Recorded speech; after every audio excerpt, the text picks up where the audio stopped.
আসসালামু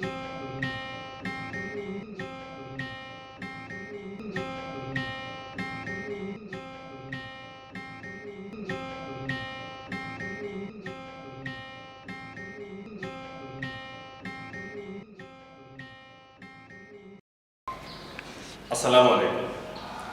বাংলাদেশ ব্যাংক উচ্চ বিদ্যালয় কর্তৃক আয়োজিত দশম শ্রেণীর অনলাইন ক্লাসে তোমাদের স্বাগত জানাচ্ছি।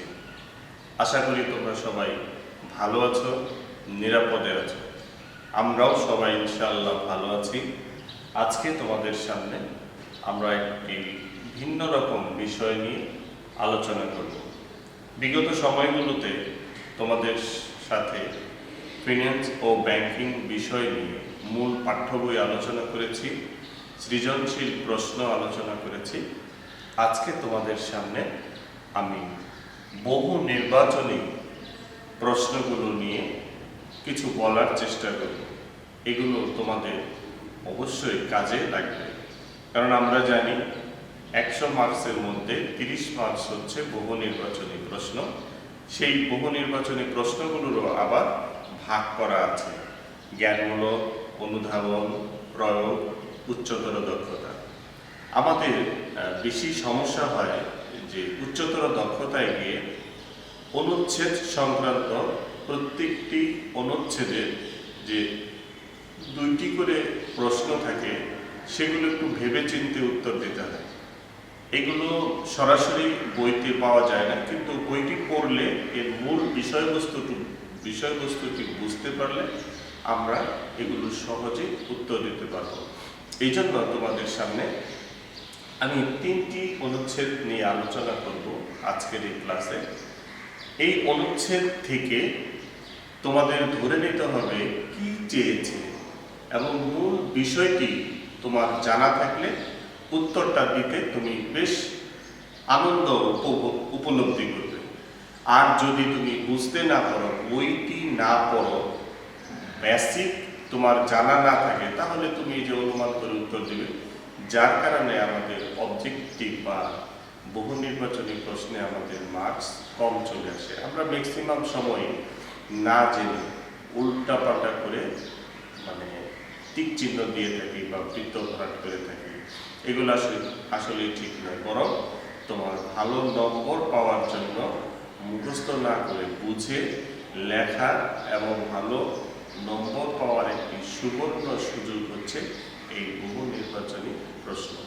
তো চলো আমরা বহু নির্বাচনী কিছু অংশ তোমাদের সামনে উপস্থাপন করি। এখানে বলা হয়েছে, নিচের উদ্দীপকটি পড়ে আরেকটু বলে নেই, এই অনুচ্ছেদটি বা এই বহু নির্বাচনী প্রশ্নটি আমি নিয়েছি ব্যাংকিং অংশের দ্বাদশ অধ্যায় ব্যাংক ও গ্রাহক, এই অধ্যায় থেকে। তো তোমাদের বুঝতে সুবিধা হবে। দেখো, জামাল সাহেবের একটি ফ্রিজ কেনার প্রয়োজন হলে তার কাছে প্রয়োজনীয় অর্থ না থাকায় তিনি ইলেকট্রনিক ব্যাংকিং এর বিশেষ সেবার মাধ্যমে উক্ত ফ্রিজ ক্রয় করেন। পরবর্তীতে তিনি সুদসহ অর্থ ব্যাংকে পরিশোধ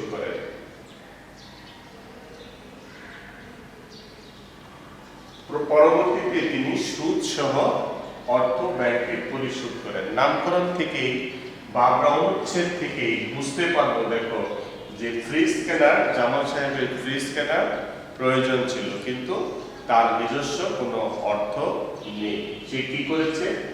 যে ইলেকট্রনিক ব্যাংকিং এর বিশেষ সেবার মাধ্যমে। এখন ইলেকট্রনিক ব্যাংকিং এর কতগুলো পণ্য রয়েছে আমরা জানি। আমরা এই অধ্যায়ে যদি যাই, তাহলে ইলেকট্রনিক পণ্যগুলো যদি বলি, debit card, credit card, mobile banking, তারপরে বিকাশ, এই যে পণ্যগুলো রয়েছে, এগুলো গ্রহণ করে এগুলোর মাধ্যমে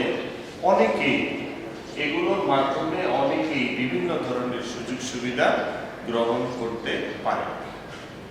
তো এখানে তিনি ইলেকট্রনিক ব্যাংকিং এর বিশেষ সেবার মাধ্যমে ফ্রিজ ক্রয় করেন। এই যে ইলেকট্রনিক যে পণ্য কতগুলো রয়েছে, সেই পণ্যগুলো যে কোনো একটি তিনি গ্রহণ করেছেন। পরবর্তীতে তিনি সুদ সহ অর্থ ব্যাংকে পরিশোধ করেন। এখন এই অনুচ্ছেদের আলোকে তোমার দুইটি প্রশ্ন থাকবে।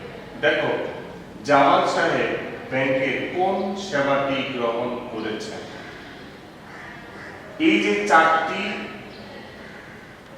বিকল্প বাক্য বা শব্দ তোমাদের এখানে দেওয়া আছে, এই চারটির মধ্যে যে কোনো একটি আমাদের এই অনুচ্ছেদের সাথে বা যে কোনো একটি ইলেকট্রনিক সেবা আমরা গ্রহণ করেছি। প্রথমে বলা হয়েছে এসডি কার্ড। এসডি কার্ড সাধারণত মোবাইলে, কম্পিউটারে এগুলোতে ব্যবহার করা হয়। এটা কোনো ইলেকট্রনিক পণ্য হিসেবে আমরা আলোচনায় আনি। ডেবিট কার্ড, আরেকটা হচ্ছে ক্রেডিট কার্ড এবং ইউটিলিটি কার্ড। এই যে ডেবিট কার্ড বা ক্রেডিট কার্ড, ডেবিট কার্ড বা ক্রেডিট কার্ড এই দুটি শব্দের সাথে আমরা পরিচিত। ইউটিলিটি কার্ড, এটা আমরা যদি পাঠ্য বই দেখি তাহলে এগুলো পাওয়া যাবে। এখন আসুন ডেবিট কার্ড কি, যদি আমরা বুঝি যে ডেবিট কার্ড হচ্ছে এক ধরনের ইলেকট্রনিক বা প্লাস্টিক কার্ড, যেগুলোর মাধ্যমে ব্যাংকে হিসাব থাকার সাপেক্ষে আমরা সরাসরি ব্যাংকে না গিয়ে মানে প্রয়োজনীয় পণ্য বা সেবা বা প্রয়োজনীয় অর্থ একটি বুথের মাধ্যমে টাকা সংগ্রহ করতে পারি। এই ডেবিট কার্ড থাকার সুবাদে ব্যাংকে অবশ্যই একটি হিসাব থাকতে হবে এবং সেই অ্যাকাউন্টে টাকা জমা থাকার সাপেক্ষে আমরা যে কোনো শপিং মলে বা যে কোনো দোকানে গিয়ে এই কার্ডের মাধ্যমে আমরা সেবা গ্রহণ করতে পারি। আচ্ছা, আরেকটা হচ্ছে ক্রেডিট কার্ড। এটাও এক ধরনের ইলেকট্রনিক পণ্য। সেই ক্ষেত্রে আমার ব্যাংকে হিসাব থাকা বাধ্যতামূলক নয়। অর্থাৎ আমি এক ধরনের লোন, এক ধরনের ঋণ নিয়ে আমি নির্দিষ্ট সময় পর সুদ সহ অর্থ পরিশোধ করার একটি সুযোগ থাকে ক্রেডিট কার্ডে। ইউটিলিটি কার্ড অর্থাৎ এসডি কার্ড এবং ইউটিলিটি কার্ড আমাদের পাঠ্য বইতে নেই। আছে কি? ডেবিট কার্ড এবং ক্রেডিট কার্ড। তাহলে ডেবিট কার্ড হচ্ছে টাকা উত্তোলন করা যায়। ডেবিট কার্ডের মাধ্যমে টাকা দিয়ে কোনো সেবা গ্রহণ করা যায়, কিন্তু তা আমার ব্যাংকে হিসাব থাকা লাগবে এবং ব্যাংকে টাকা জমা থাকা বাঞ্ছনীয়। কিন্তু জামাল সাহেব কি করেছেন? তার কাছে অর্থই নেই, কিন্তু তিনি একটি ইলেকট্রনিক বিশেষ একটি সুবিধার মাধ্যমে এটি গ্রহণ করেছেন, তার মানে ক্রেডিট কার্ড। ক্রেডিট কার্ড হচ্ছে আমার ব্যাংকে কোনো হিসাব রাখার প্রয়োজন নেই, এটা হচ্ছে একটি ব্যক্তিগত ঋণ। এই ব্যক্তিগত ঋণ গ্রহণ করে একটি নির্দিষ্ট সময় পর আমি যদি সুদ সহ ব্যাংকে টাকা পরিশোধ করি তাহলে আমার আর কোনো সমস্যা হবে না। তাহলে আমরা এইটার জন্য উত্তর হিসাবে বেছে নিতে পারি ক্রেডিট কার্ড। অর্থাৎ জামাল সাহেব ক্রেডিট কার্ডের যে ব্যাংকিং সুবিধা রয়েছে, ইলেকট্রনিক সুবিধা রয়েছে, সেটি গ্রহণ করেছে। এবার আসি জামাল সাহেবের ইলেকট্রনিক ব্যাংকিং সেবা গ্রহণের ফলে এখানে তিনটি বিকল্প প্রশ্ন দেওয়া হয়েছে। আমরা জানি কখনো একটি থাকবে না, উত্তর যে কোনো দুইটি হবে অথবা যে কোনো তিনটি হবে। এখানে বলা হয়েছে ব্যক্তিগত দায় সৃষ্টি হয়েছে। ব্যক্তিগত দায় সৃষ্টি হয়েছে। ব্যক্তিগত দায় সৃষ্টি হওয়ার কারণ হতে পারে যে আমি ব্যাংকের থেকে বিশেষ সুবিধা গ্রহণ করেছি, যার কারণে আমাকে নির্দিষ্ট সময় পরে এর অর্থ পরিশোধ করতে হবে। হতে পারে ব্যক্তিগত সম্পদ সৃষ্টি হয়েছে, সেটাও হতে পারে। ফ্রিজ কেনা, এটা হচ্ছে এক ধরনের সম্পদ, তাহলে সেই সম্পদ সৃষ্টি হয়েছে, হতে পারে। অর্থ পরিশোধে ব্যাংকে হিসাব থাকা আবশ্যক, এটি ঠিক কিনা আমরা একটু আলোচনা করে নিই। যখন আমরা ডেবিট কার্ড করেছি, ক্রেডিট কার্ড করেছি, ডেবিট কার্ডের জন্য ব্যাংকে হিসাব থাকা আবশ্যক এবং ডেবিট কার্ড ব্যবহার করতে হলে অবশ্যই তোমার ব্যাংক অ্যাকাউন্টে পর্যাপ্ত পরিমাণে টাকা থাকতে হবে, কিন্তু ক্রেডিট কার্ডে ব্যাংকে হিসাব থাকার আবশ্যকতা নেই। এটি এক ধরনের ব্যক্তিগত ঋণ। তাহলে অর্থ পরিশোধের ক্ষেত্রে ব্যাংকে হিসাব থাকা আবশ্যক, এটা ক্রেডিট কার্ডের জন্য সঠিক নয়। তাহলে আমরা উত্তর হিসাবে পেতে পারি 1 এবং 2। তাহলে 1 এবং 2 রয়েছে প্রশ্ন ক এর মধ্যে। সঠিক উত্তর হবে 1 এবং 2। আশা করি তোমরা বিষয়টি বুঝতে পেরেছ। এবারে আমরা আরো একটি উদ্দীপক যাব। দেখো নিচের উদ্দীপকটি পড়ে 3 ও 4 নং প্রশ্নের উত্তর দাও। কি বলা হয়েছে? খলিল সাহেব প্রাইম ব্যাংক থেকে বাড়ির বিপরীতে ঋণ নেন, কিন্তু ব্যবসায়ে লোকসানের কারণে তিনি সময়মতো ঋণ পরিশোধ করতে পারেননি। তাহলে বাড়ির বিপরীতে ঋণ নেওয়া মানে কি?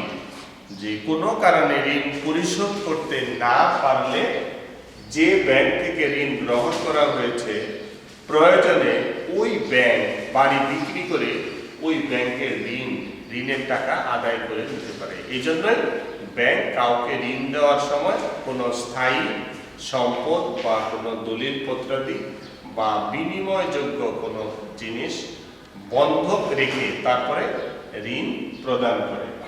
আমরা অনুচ্ছেদটি পড়লাম 2 সেন্টেন্সে। এখন প্রশ্ন কি হয়েছে? খলিল সাহেবের গৃহীত ঋণ কোন ধরনের? খলিল সাহেব যে ঋণটি গ্রহণ করেছেন, ঋণের প্রকার আমরা অনেক জানি। এখানে অপশন রয়েছে ক্ষুদ্র ঋণ, বন্ধকি ঋণ, স্বল্প মেয়াদী ঋণ, সাধারণ ঋণ। ক্ষুদ্র ঋণ নিয়ে কখনো বাড়ি নির্মাণ করা যায় না, দীর্ঘমেয়াদী ঋণ নিতে হয়। তাহলে দীর্ঘমেয়াদী ঋণ তো নেই। বন্ধকি ঋণ এর অর্থ হচ্ছে ঋণের বিপরীতে কোনো স্থায়ী সম্পদ বা তার দলিলপত্র বা অন্য কোনো বিষয় বন্ধক রেখে ঋণ গ্রহণ করা। তাহলে আমরা বন্ধকি ঋণের সংজ্ঞার সাথে যদি অনুচ্ছেদটা একটু আলোচনা করি, দেখব যে তিনি বাড়ির বিপরীতে ঋণ গ্রহণ করেছেন এবং সময়মতো ঋণ পরিশোধ করতে পারছেন না। যদি পরিশোধ করতে না পারেন তাহলে যে বাড়িটি তিনি বন্ধক রেখে ঋণ গ্রহণ করেছেন, এই প্রাইম ব্যাংক ইচ্ছা করলে এই ঋণের অর্থ বাড়িটাকে বিক্রি করে বা নিলামে তুলে বা তার অধিকারে নিয়ে এই ঋণের অর্থ আদায় করে নিতে পারে। তাহলে আমরা সঠিক উত্তর কাছাকাছি গিয়েছি। স্বল্প মেয়াদী ঋণ, স্বল্প মেয়াদী ঋণ নিয়ে কখনো স্থায়ী সম্পদ নির্মাণ করা যায় না। সাধারণ ঋণ নামে আমাদের কোনো ঋণ নেই। তাহলে আমরা এই 4টি অপশনের মধ্যে অধিক গ্রহণযোগ্যতা পাবে বন্ধকি ঋণ। তাহলে আমরা এই বন্ধকি ঋণটাকে সঠিক বলে মনে করব। বলা হয়েছে এই পরিস্থিতিতে প্রাইম ব্যাংক করতে পারে কি করতে পারে? যেহেতু লোকসানের কারণে তার ঋণের অর্থ তিনি পরিশোধ করতে পারছেন না, এজন্য বলা হয়েছে বন্ধকি সম্পত্তি বিক্রি করে দিতে পারে।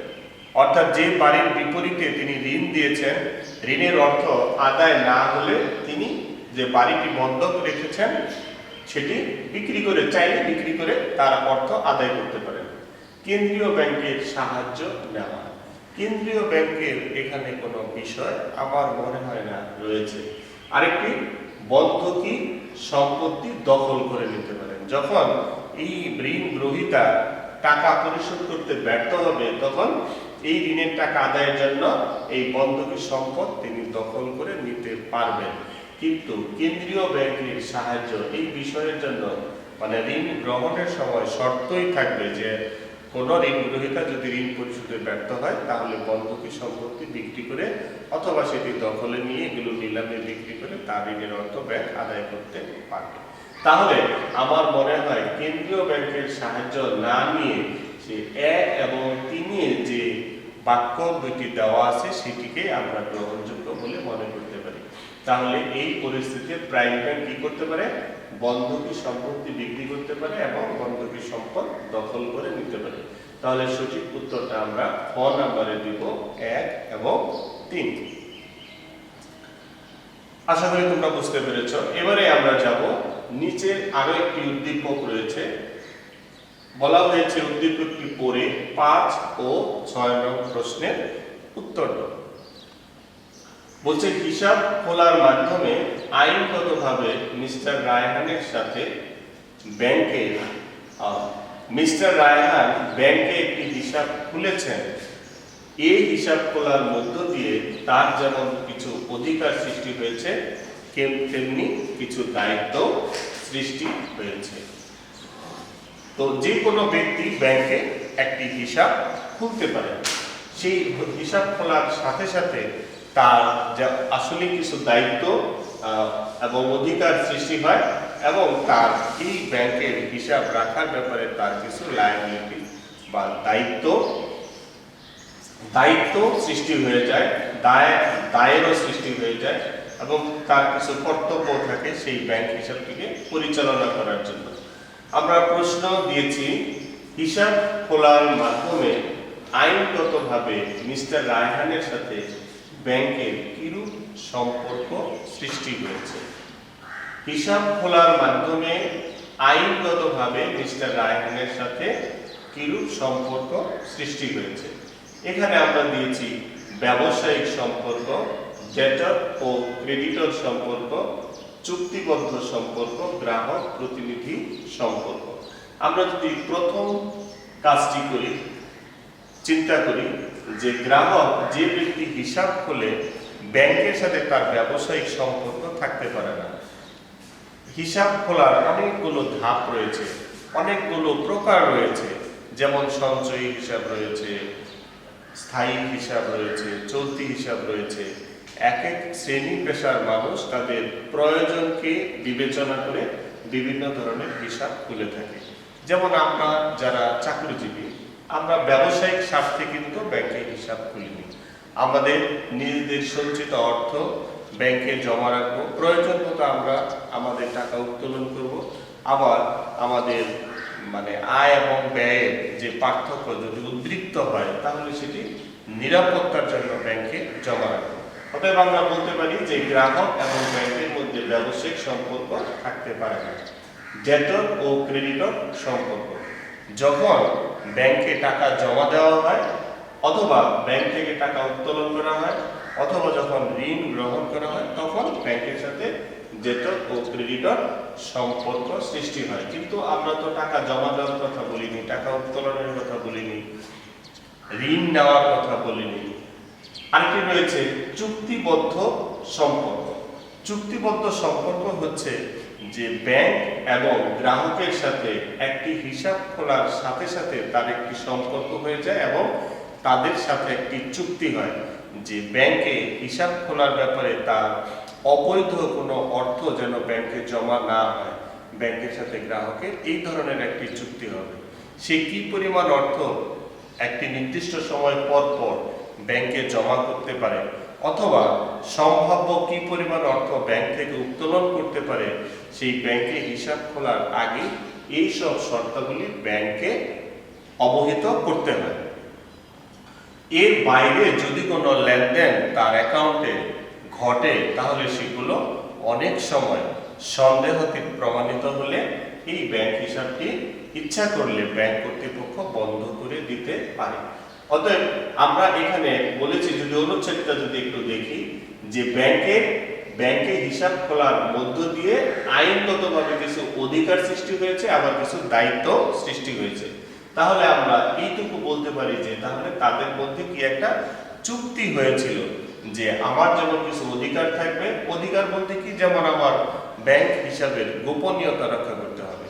ব্যাংক কর্তৃপক্ষ অবশ্যই গ্রাহকের হিসাবের গোপনীয়তা রক্ষা করবে, এটা ব্যাংকের সাথে তার অবশ্যই চুক্তি হতে পারে।